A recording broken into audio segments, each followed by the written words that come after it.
Ciao a tutti ragazzi e benvenuti in questo nuovo video. Oggi argomento molto piccante.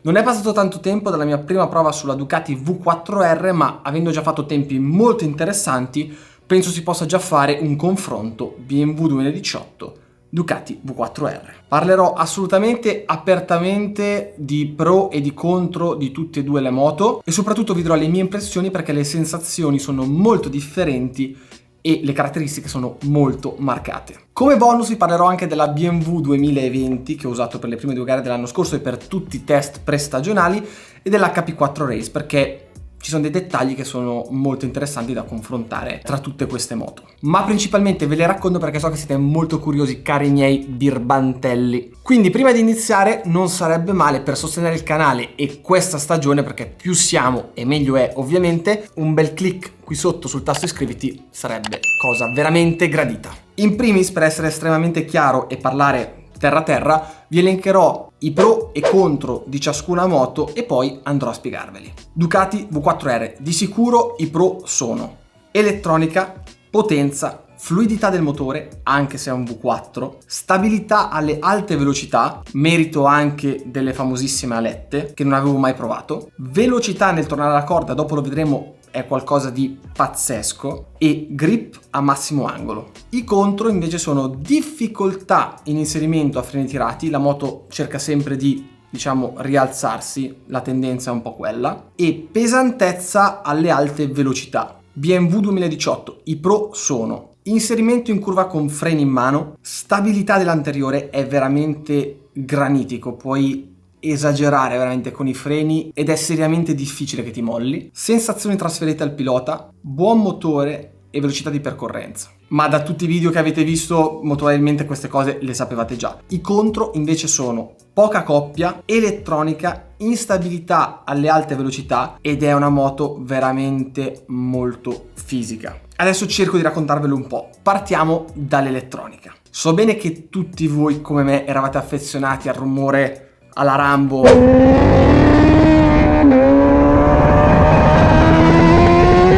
ma quel tipo di controllo iniziava a sentire un po' gli anni che passavano rispetto ai sistemi più evoluti con gestione di farfalle in un certo modo, misto accensione, cioè veramente ci sono un miliardo di parametri sui quali agiscono le centraline avanzate di oggi rispetto a quello un po' più primitivo della BMW 2018. E ovviamente il tutto differisce anche come capacità di calcolo in un certo lasso di tempo. Per fare un esempio pratico, se la Magneti Marelli della Ducati ci mette un decimo di secondo per fare 100 operazioni di calcolo, quella della BMW ci mette un secondo. Cioè, sto ovviamente sparando ma per farvi capire come funziona. E difatti proprio l'elettronica è la cosa che mi ha impressionato di più sulla Ducati.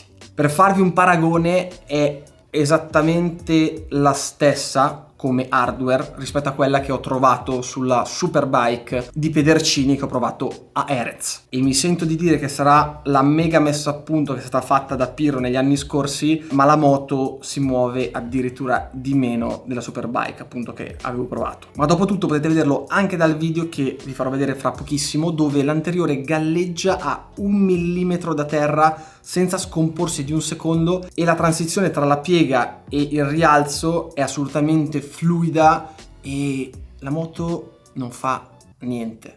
È un qualcosa al quale non ero abituato. Per chi ha visto i video dell'anno scorso ero sempre lì un po' a gestirla, a remare, freno dietro per tenerla giù, insomma c'era un po' di lavoro che doveva fare il pilota. Qui prima di provarla avevo chiesto al Team Barney espressamente il freno dietro perché lo usavo tanto l'anno scorso come una sorta di anti-impennamento e invece mi sono ritrovato a non toccarlo nemmeno una volta, cioè pazzesco.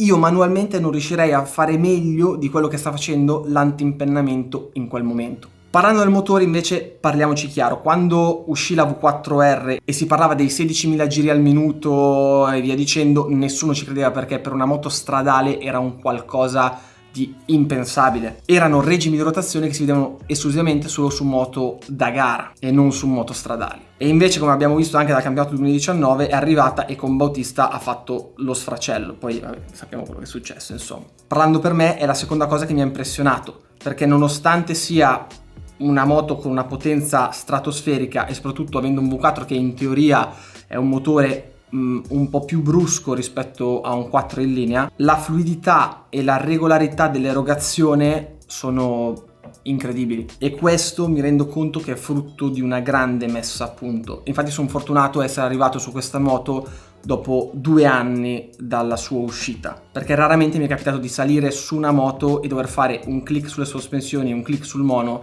e andare subito così forte e in quelle condizioni.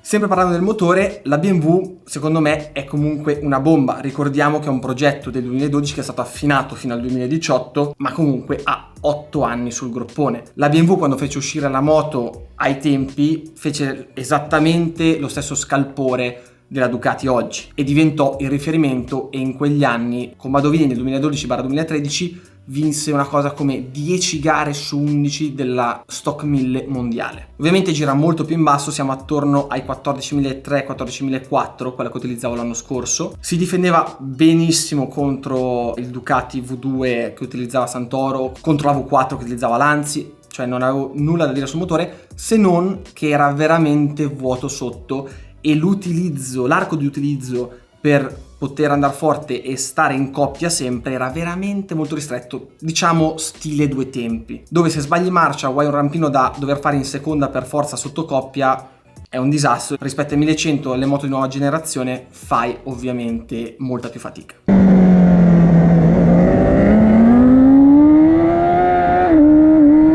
Passiamo alla ciclistica. Sono due mondi completamente separati. Partendo dal fatto che in una BMW troviamo un vero e proprio telaio e nell'altra un front frame con motore portante. Per parlare proprio terra a terra, perché tutti non sono ultra tecnici, abbiamo una sorta di semitelaio che collega il motore all'anteriore, così come il forcellone posteriore. Quindi in breve non c'è il telaio che si collega all'anteriore e arriva fino al forcellone posteriore. Filosofia costruttiva molto particolare che ha sui pro e sui contro. Questo comporta che il BMW sia molto sincero nelle reazioni, come abbiamo detto prima, trasmette tanto al pilota e si muove tanto, anche troppo. Proprio per questo secondo me è un po' la moto ideale entry level per gli amatori. Con poca spesa hai veramente una moto molto valida che ti può dare delle belle soddisfazioni. Tornando alle sensazioni sulla ciclistica del BMW, in inserimento è veramente incredibile. Puoi arrivare con i freni in mano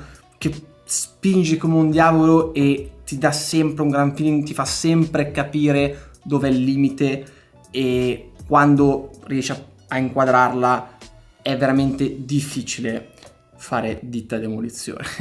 A parte questo, avete visto quest'anno in gara non sono mai caduto, mi tocco le palle per il 2021, e a parte quell'incidente con Mantovani in Pirelli Cup non mi vengono in mente altri botti l'anno scorso. Percorrenza di curva è pazzesca, vi ricordate nei video come lasciando i freni andavo sempre sotto ai miei avversari.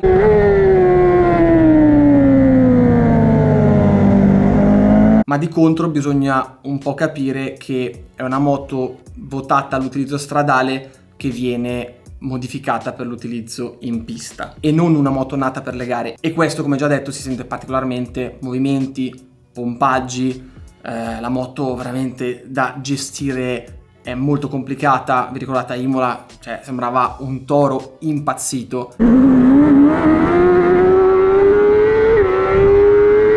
E questo secondo me è un po' un 50-50 sia per l'elettronica sia per la ciclistica. Al contrario, Ducati è una lama un pelo meno comunicativa del BMW, non ti dà lei subito confidenza, ma devi prendertela tu, devi fidarti. Un pilota ovviamente è avvantaggiato in questo, l'ho avvertita molto più stabile, molti meno movimenti e come risultato stanca meno. Tutto questo secondo me grazie all'elettronica molto più avanzata e alle alette che come avevo già detto non avevo mai provato, e mi ha stupito quanto si sentano ad elevata velocità, soprattutto al curvone. Difatti i primi giri arrivavo sempre in ritardo perché non capivo quando buttarla dentro, avevo i riferimenti del BMW e mi trovavo un po' spiazzato. Quando ho capito un po' il tempismo giusto, wow, l'anteriore si sente schiacciato a terra. Invece nel lento la differenza sinceramente con o senza alette l'ho sentita poco. Nella guida del Ducati comunque quella cosa che mi ha stupito di più è la velocità nel tornare alla corda. Quando si mollano i freni è esattamente il contrario di quando si sta col freno in mano. Col freno in mano la moto ha sempre questa tendenza al voler rialzarsi, a rimettersi dritta e a puntare verso l'esterno. Invece quando si mollano i freni e si va alla massima piega, la moto volta a una velocità stratosferica. Vi lascio questi due video di confronto in modo da capire meglio.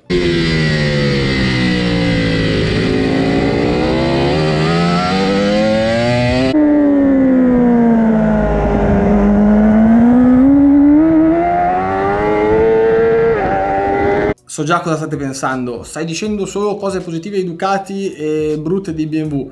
No, penso che sia una cosa normale che una moto che ha 8 anni di sviluppo ed è nata nel 2012 sia inferiore rispetto a una moto nata 2 anni fa con una chiara impronta a dover vincere nella Superbike e a dover fare la differenza sia motoristicamente sia ciclisticamente, e il pensiero appunto è esclusivamente andare forte in pista. Ma nonostante questo voglio dire che il BMW è una grande moto che mantiene i suoi grandissimi punti di forza e ancora oggi può dire la sua, soprattutto se non si deve andare a lottare nel mondiale Superbike, perché penso che comunque al giorno d'oggi le moto sono così avanzate che non è che ce n'è una che dà 3 secondi ad un'altra, più o meno tutte si equivalgono, cioè tra la peggiore e la migliore secondo me ci passa 1,5 secondi.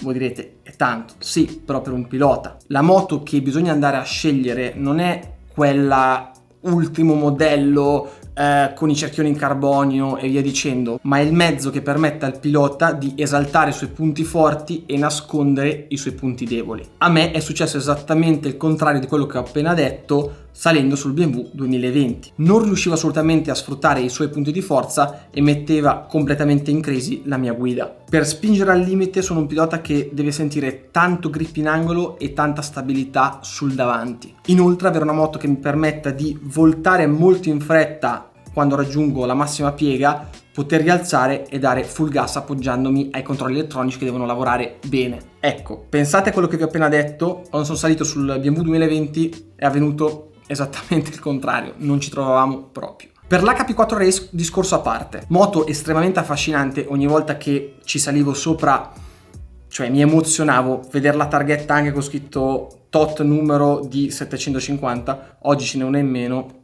pace l'anima sua. Come sensazioni molto simili alla BMW col telaio in alluminio, ma andava un po' più in crisi a causa di questo telaio in carbonio che la rendeva molto più rigida, quindi sulle sconnessioni e i bump si avvertiva un po' di chattering e metterla a punto era veramente complicato. Da pista a pista dovevamo variare completamente la forza delle molle anteriori e posteriori, dovevamo sempre trovare il setting giusto e lì un click di differenza sia sul mono che sulla forcella si sentiva, era molto sensibile rispetto al modello base. E questa è un'arma a doppio taglio ovviamente, perché se non trovi la strada nei 3 turni che hai nel weekend sei fregato. Dato che il costo tra una V4R kittata e l'HP4 Race è molto simile, se dovessi scegliere, cioè sceglierei il Ducati, ma non per particolari motivi, ma perché avere il telaio in carbonio era una figata pazzesca e tutto il paddock si fermava a guardarla, ma non andava ad aggiungere nulla di più in termini di prestazioni pure rispetto a quella col telaio in alluminio. Nonostante le differenze di prezzo, come prestazioni tra BMW 2018 e HP4 Race erano più o meno uguali, difatti lo dimostrano anche i tempi che ho fatto con una e con l'altra. In ogni caso sono stato veramente felice di portarla in gara per la prima volta nella sua vita, perché quel tipo di moto non aveva mai fatto una gara nella sua storia, e soprattutto veramente orgoglioso insieme al team di averla portata a fare tempi interessanti sui livelli di una moto ultra sviluppata come era il BMW 2018. Bene ragazzi, video ultra tecnico, molto lungo, però penso fosse veramente tanto interessante andare